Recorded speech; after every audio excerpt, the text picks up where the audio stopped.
Good morning! Maraming salamat po, lalong-lalo na po sa mga nakakapanood ng video ito. Maraming salamat po dahil binigyan mo ng pagkakataon ng sarili mo para tingnan ang napakagandang opportunity. Dalawa lang po pag-uusapan ho natin. Una, pag-uusapan ho natin magandang produkto. Pangalawa, pag-uusapan natin magandang negosyo. Pero siguro mas maganda pag-usapan muna natin yung magandang produkto dahil naniniwala po ako pag maganda ang produkto, maganda ang negosyo. Pag maganda ang negosyo, maganda ang produkto. Ang maganda po dito sa product na pag-uusapan natin, ang involved health. Kung tatanungin ko po kayo, maganda bang negosyong health? Kung iisipin mo, magandang negosyong health. Pero at the back of your mind, hindi ka sigurado kung magandang health. Sige, tingnan natin. Kung tatanungin ko po kayo, importante ba sa tao ang health? O sobrang importante? Alam mo kung bakit ko tinanong yan? Simple. Pag tinanggal ko ang tao, may health. Pag tinanggal ko naman ang health, may tao. Ngayon uulitin ko, importante ba sa tao ang health? O sobrang importante? Kung sobrang importante sa tao ang health, anong ibig sabihin? Nagiging importante na rin sa tao ang business mo. Dahil ang business mo, health. Since tao po pag-uusapan mo natin, naniniwala po ba kayo na ang tao may katawan? Oo naman. Kung tatanungin ko po kayo, importante ba sa tao ang katawan o sobrang importante? Kung sobrang importante sa tao ang katawan, what if mapabayaan ng tao ang katawan? So ano nangyayari? Nagkakasakit. Pag nagkakasakit ang tao, anong ginagawa? Nagpapadoktor, nagpapacheck up, nagpapagamot. Kung nagpapagamot ang tao, anong binibilis? Siyempre, gamot. Ang gamot, gastos hindi. Siyempre, gastos. Pag hindi mo ginasusan, anong mangyayari sa sakit? Siyempre, lalala. Pag lumala ang sakit, anong mangyayari sa katawan? Siyempre, manghihina. Pag nanghina ang katawan, akala ng iba, katawan lang ang nagkakaproblema. Pero hindi na alam, apektado ang trabaho. Pag apektado ang trabaho, apektado ang kita. Pag apektado ang kita, ang pinaka-naapektuhan sa lahat, yung pamilya. Ang pinaka-malupit na naapektuhan pa sa tao, yung pangarap mo. Sabi daw nila, madali raw kitain ng pera pag masipag at matyaga. Opo, tama po, madaling kitain ng pera, basta masipag, matyaga. Pero ito naman sasabihin ko sa'yo, the moment na magkasakit ka, madali rin ubusin ng sakit ang pera mo. Lagi ko po ito sinasabi, anin mo ang limpak-limpak mong salapi kung punong-puno ka naman ng sakit. At ang pinakamahirap po dyan, wala na nga pera, mahirap na nga, may sakit pa. Yun ang masakit. Since present ang sakit, ano ngayon ang gagawin mo para hindi magkasakit? Simple, wala ka ng choice. Uulitin ko, wala ka ng choice. Kailangan mo nang uminom ng food supplement. Alam kung bakit? Marami ng kumpanya ng tayo. Marami ng pharmaceutical ng tayo. At hindi naman nila i-inventoyin ang mga produktong yan kung hindi kailangan. Bakit? Kasi kailangan mo na talaga. Ngayon, pwede mo sabihin sa akin, teka lang Anthony, food supplement? Gastos yan eh. Opo, gastos nga ang food supplement. Pero ito naman sasabihin ko sa'yo, di bali nang gumastos ako, at least healthy naman ako.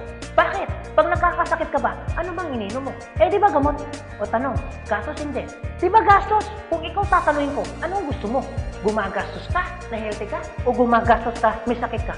Parehas na gastos. Ang malupit mo niyan, every time na gumagastos ka, may sakit ka pa. Komportable ang katawan? Siyempre hindi. Sabihin na natin gumagastos ka dito, at least healthy ka naman. Ang pinakamaganda sa lahat, bukod sa healthy ka na, business mo pa.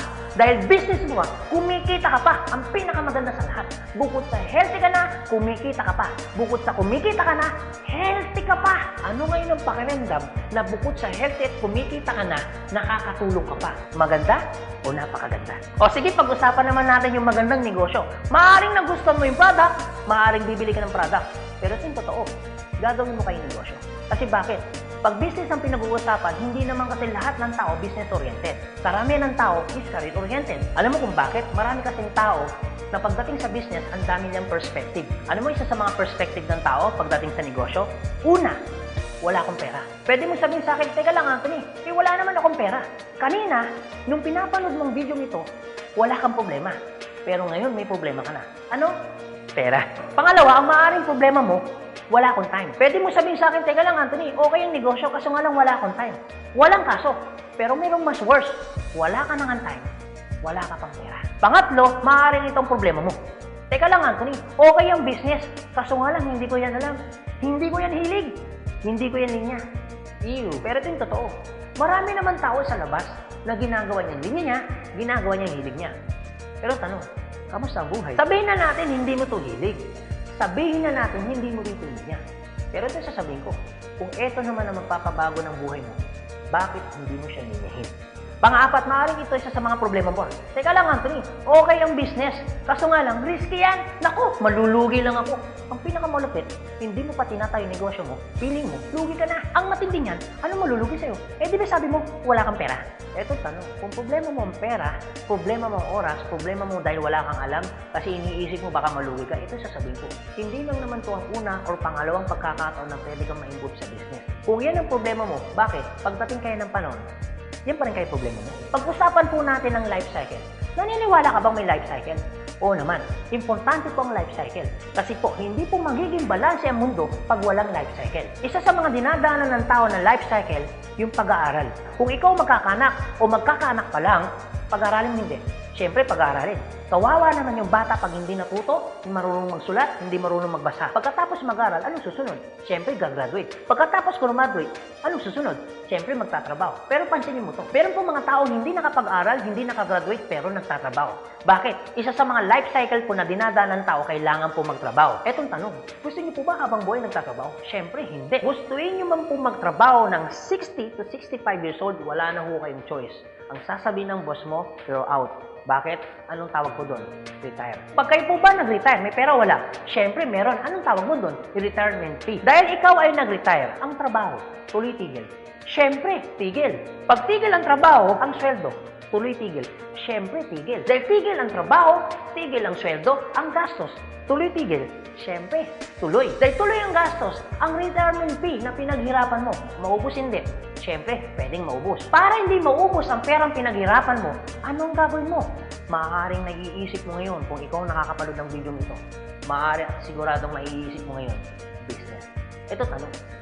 Kung papasok ka ngayon sa business para hindi maubos ang pera mo, teka lang, akala ko ba kanina, iniisip mo, teka lang Anthony, wala akong pera kasi mamumulan ako dyan. Pero sabihin ko, kung iniisip mo kanina, wala kang puhunan, mamumuhunan ka kasi, eh di ba ganun din dito? Mamumuhunan ka rin.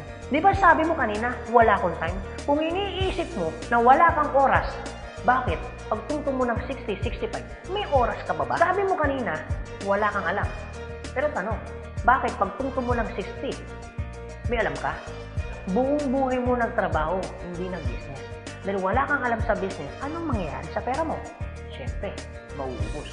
Anong sense, nagtrabaho mo ng buong buhay mo, papasok ka sa business, dahil wala kang alam sa business, ang perang pinaghirapan mo, mauubos lang. Kaya marami pong mga tao nagre-retire, pumapasok sa business, still broke pa rin. Alam kung bakit? Kasi wala silang alam sa business. Kung ikaw ang nakakapanood ng video nito, huwag po kayo mag-alala. Kasi bakit? Later pa naman yan. Pero kung tatanungin kita, kung papasok ka lang naman pala sa business, anong gusto mo?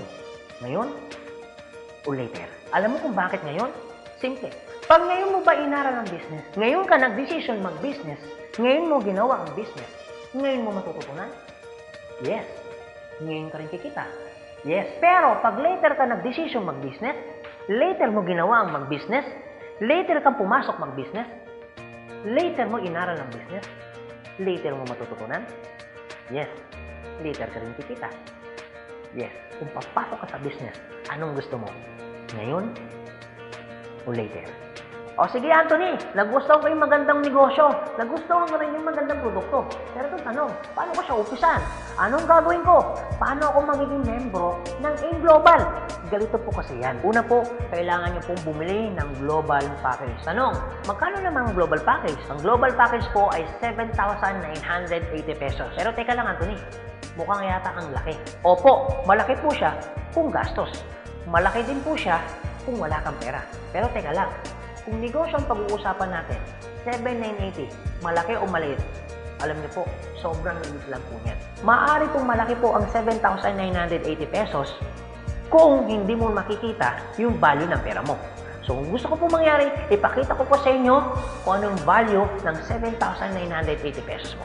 Una, magkakaroon ka ng product na worth 6,000 pesos. Pangalawa, magkakaroon po kayo ng insurance. Meron po kami tinatawag na personal accident insurance na 200,000, unprovoked murder and assault na 50,000 pesos, 10,000 pesos medical reimbursement. Hindi lang yan, meron pa kami tinatawag na burial assistance na 10,000 pesos. Pangatlo, magkakaroon ka pa ng discount from 25% up to 50%.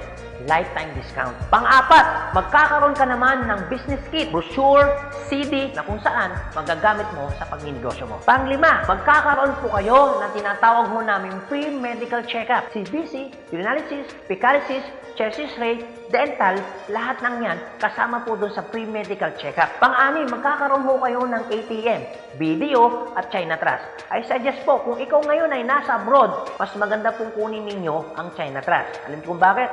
This is an international debit card na kung saan po mawi-withdraw ninyo ang pera ninyo na kahit saang bansa. Kung hindi naman kayo mag-abroad, pwede po kayong kumuha ng BDO. At hindi lang yan, pang-pito, magkakaroon po kayo ng tinatawag ho naming webpage.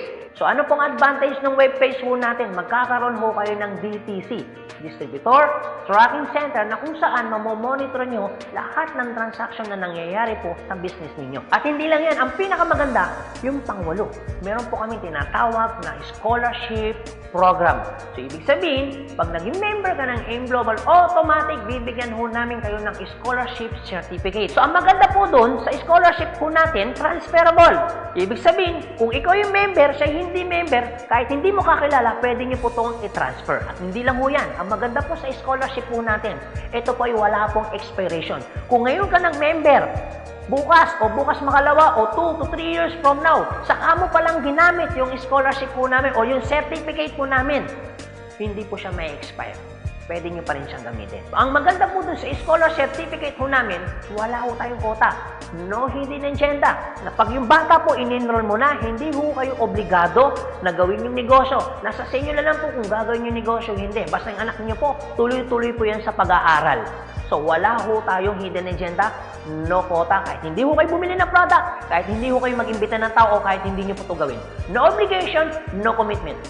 No hidden agenda. Yan po yung kabuuan ng global package ho natin doon sa perang binitawan mo na 7,980 pesos. Ang tanong, maganda po ba o napakaganda? Sulit o sulit na sulit? Okay, sige, ganito Anthony. Nagustuhan ko yung magandang negosyo. Nagustuhan ko rin yung magandang produkto. Sige, mag-join na ako. Eto tanong, kung ako pa papasok na ngayon, gagawin ko na yung negosyo. Paano naman ako kikita? Ganito po yan. Una, kikita po kayo sa tinatawag naming retailing. Sa retailing naman po, from 25% up to 50% kikita ka. Kung hilig mong magbenta, aba, bagay na bagay ka dito. Kung hindi ka naman mahilig magbenta, wala din pong kaso. Pangalawa, eto po maganda. Meron po kaming tinatawag na binary income. Sa binary income, dalawa pwede nyo pong pagkakitaan. Una, pwede ho kayong kumita sa tinatawag namin direct referral bonus. Magkano direct referral bonus? 500 pesos. At pangalawa, pwede naman kayo kumita sa tinatawag namin match sales bonus o madalas ang tawag ho namin dyan, pairing bonus. Magkano naman ang pairing bonus? 1,500 pesos. O sige Anthony, mukhang maganda yung binary income na yan. Paano ka pa kikitain yung direct referral bonus na 500 at paano ka naman kikitain yung pairing bonus na 1,500? Okay, ganito po yan. Pag sinabi pong binary, dalawa po yan. It's either ilalagay mo sa kanan o ilalagay mo sa kaliwa. Ang trabaho mo, mag-imbita. Pag ikaw ngayon nag-imbita, at yung inimbita mo ay bumili ng global package, sabi na natin, dalawa yung inimbitahan mo. Yung isa, inimbitahan mo, nilagay mo sa kanan. Yung isa naman, inimbitahan mo, nilagay mo naman sa kaliwa. Pagbili ni A, automatic, meron kang tinatawag na direct referral. Pagbili naman ni B, automatic, may kikitain ka naman na direct referral ng 500 pesos. At hindi lang yan, meron ka pang bonus. Pag may pumasok sa kanan mo at may pumasok sa kaliwa mo, automatic, magpipair po siya. Magkano pong pairing bonus? 1,500 pesos. Basta ang usapan po, every time may papasok sa kaliwa, every time may papasok sa kanan, automatic po, pairing 1,500. Sa tingin mo ba, si A, meron din bang kaliwa? Meron din kanan? Si B, meron din bang kaliwa? Meron din bang kanan? Sa tingin mo ba, ikaw pa ba ang nag-imbita dun sa inimbita ni A and B? Siyempre, hindi na. Eto maganda. Sa labas, no work, no pay. Pero sa amin, yung taong dilala ni A at ni B, automatic, kikita ka pa rin ng pairing bonus. Magkano pairing bonus? 1,500 pesos. Ibig sabihin, dalawa yung pumasok. Magkano po yun? So, ibig sabihin, kikita ka ng 3,000 pesos. No work, pero with pay. Sa tingin niyo po, pagdating po ng panahon, yung grupo po ni A, dadami? Yung grupo naman ni B, nadami? Oo naman. So tanong, may iwasan bang lumaki? Siyempre, hindi. Eh what if, Anthony, may pumasok isa? may pumasok isa, araw-araw. Anong ibig sabihin po niyan? Di ibig sabihin, araw-araw po, kikita ka ng 1.5. Paano kung kay Anthony? Dahil lumalaki po ang grupo, paano kung may pumasok 10 dito? Paano kung may pumasok dito 10 dito? Anong ibig sabihin yan? Di 10 po ng 1.5. So, magkano yung 10 ng 1.5? Di 15,000. Paano kung araw-araw yan? Di ang ibig sabihin po yan, araw-araw po yan, 15,000, 15,000. Tuloy-tuloy po yan. Ang pinakamaganda niyan, yung 15,000 po ba? Malaki maliit? Siyempre malaki. Pero hindi lang mo yan. You have opportunity para kumita ng 24,000 pesos per day. Alam ko medyo nag-iisip ka. Maaaring iniisip mo na hindi ka kikita. Pero maaaring iniisip mo rin na kikita ka. Pero kung mag-isip ka ng hindi ka kikita, kung mag-iisip ka ng kikita ka, para sa ginawa mo, nag-isip ka pa rin. Pero kung mag-iisip ka lang naman, mas maganda lang pong nag-iisip ka, nakikita ka, kaysa naman nag-iisip na hindi ka kikita. Ito po masasabi ko sa inyo. Kung gusto mo ng pagbabago sa buhay, dapat may baguhin ka. Pero pag wala kang binago, walang mababago. Ang tanong, gusto mo ba ng pagbabago sa buhay? Siyempre, oo. Ang tanong, kailan mo uumpisahan ng pagbabago? So guys, maraming salamat po sa inyong lahat. God bless, and to God be the glory. See you at the top. Thank you.